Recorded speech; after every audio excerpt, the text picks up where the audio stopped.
This is a story of microscopically small proportions.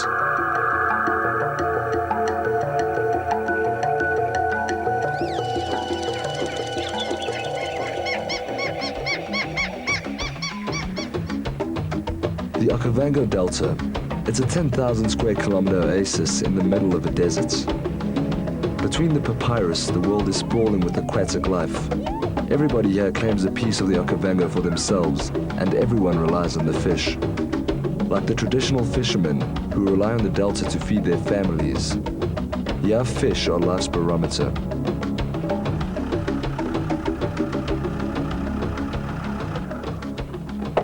This man has been studying the delta's vital signs for the past 5 years.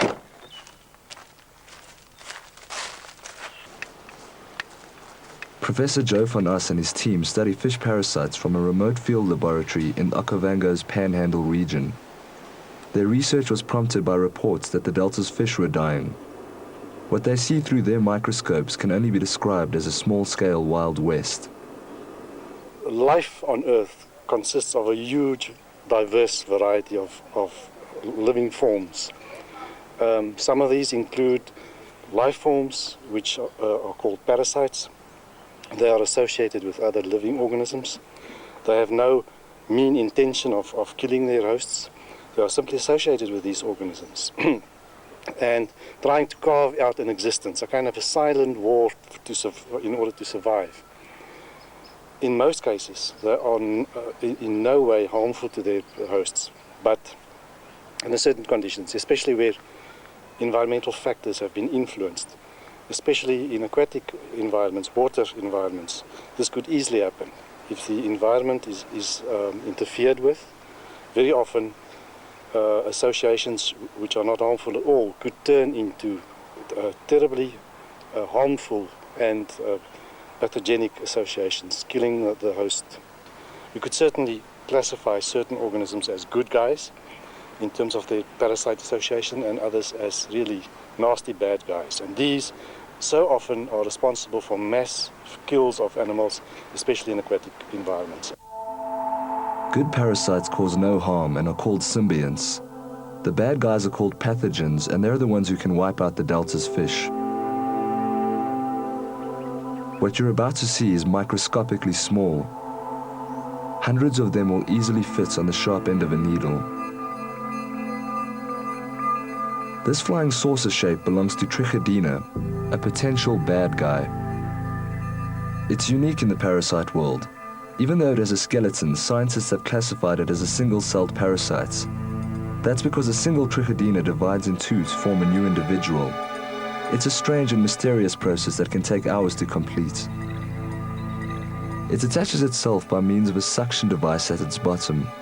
It's a disc shaped out of tiny little bones which form a perfectly circular skeleton. Trichodina's mouth is situated at the top, a filter that draws nutrients out of the water. Like a shark, it never stops moving. It spins and skims over the skin surface, feeding on bacteria and cell debris.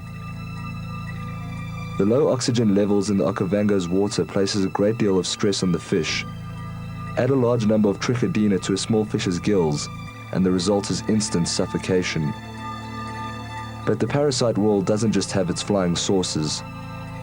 This little fish has a large cyst on its side. It was caused by a parasite in the Myxosporidia group. Some of the bad guys in this group cause a disease called whirling sickness. It causes the fish to swim in a whirling pattern, deforming it and killing it over time. This white milky substance contains thousands of microscopic spores. Once released into the water, they will contaminate other hosts to continue the life cycle. The odds are stacked against them, and many thousands of spores are required to improve the chances of infecting another host. Very little is known about them. They truly are the parasite world's own aliens.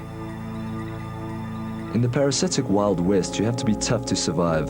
And to stay attached to your host, you have to resort to even tougher measures. With their suction devices, hooks, and horns, parasites are the cat burglars of the natural world. This is monogenia, a pathogenic parasite. It uses two sharp hooks to attach itself to its host. Like grappling hooks, they're used to pull the parasite forward in a caterpillar-like motion. With a firm grip, its opposite end is now free to do what parasites do best, feed, and its favorite meal is blood. What makes this fellow bizarre is the fact that it's like a Russian doll. It's a worm inside a worm inside a worm.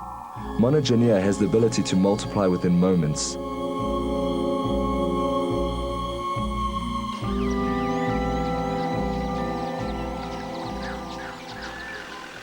It's an emergency. Joe and his team are called out to a fish farm on the banks of the Okavango.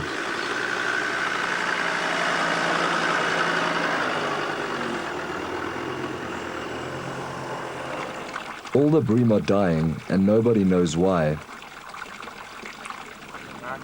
The researchers find the culprits. It's the most dangerous bad guy in the parasite world. White spots. It's shaped like a ball and it's covered with cilia or hair. Like a ball of Velcro, it sticks to skin and gills, grinding and abrading the host cells. White spot forms a white cyst that destroys the host cells. Once it contaminates the water, there's nothing to stop it. The parasites simply spread from one host to another until the whole population is infected. However, not all parasites are bad guys. This is the western bottlenose, Mormylis lacerda. It's caught by subsistence fishermen, and we are very interested to examine these fish because they have a little symbiont associated with them, Quinipeltis levacegae, which is endemic to the Okavango River system. There we can see a little female sitting in the gill chamber. These are certainly very good guys in the sense that they are symbionts. They don't cause any damage to the fish. In fact, they are beneficial to the fish since they most probably clean the gill chamber from debris and so on, and also fend off other intruders like other parasites. Quinipeltis has to be the most eccentric of all parasites. It's highly territorial, and it has very specific tastes when it comes to hosts and partners. This is a female. She uses 2 suckers to negotiate her territory. She actively defends her territory and will not allow another intruder of the same species inside the same gill chamber. To be this aggressive, you need protection. These claws are dual-purpose weapons and traction devices. They're of the spring-loaded variety, equipped with a release catch at the bottom. A single male shares the Quinipeltis household. It makes its way back and forth between the 2 females. It too will fight off any other Quinipeltis who dares to intrude its own slice of paradise.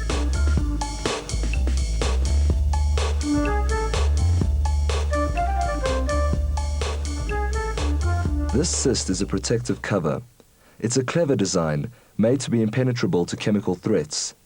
It makes Philometorides difficult to combat. Once a fish is infected, the cyst can easily restrict blood flow in the blood vessels. But there's more to the squirming protective sac than meets the eye. The only trigger it needs is to be exposed to fresh water. Of all the parasites in the microscopic Wild West, this is probably the most spectacular bad guy. Hundreds and thousands of tiny roundworms have just had a highly explosive start on life. Each one of them has the potential to form a new cyst. It's a very complicated life cycle. They'll have to find an intermediate host, like freshwater plankton. Hopefully the plankton will be eaten by a fish, and then the roundworms will start its journey through the new host's bloodstream, hopefully reaching the gills where it can form a new cyst.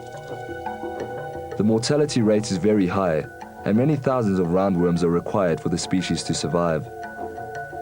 By studying the microscopic world, we might not be able to reverse the damage we've done to the Okavango, but it will stop us from making more mistakes.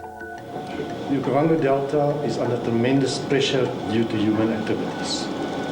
In future, this system would need to be managed, and in order to manage a system like this, we require information about the ecology and all aspects of its biology. It therefore makes good sense that we have a sound understanding of the parasites of fish parasites of the Okavango Delta to serve as a tool within this management plan.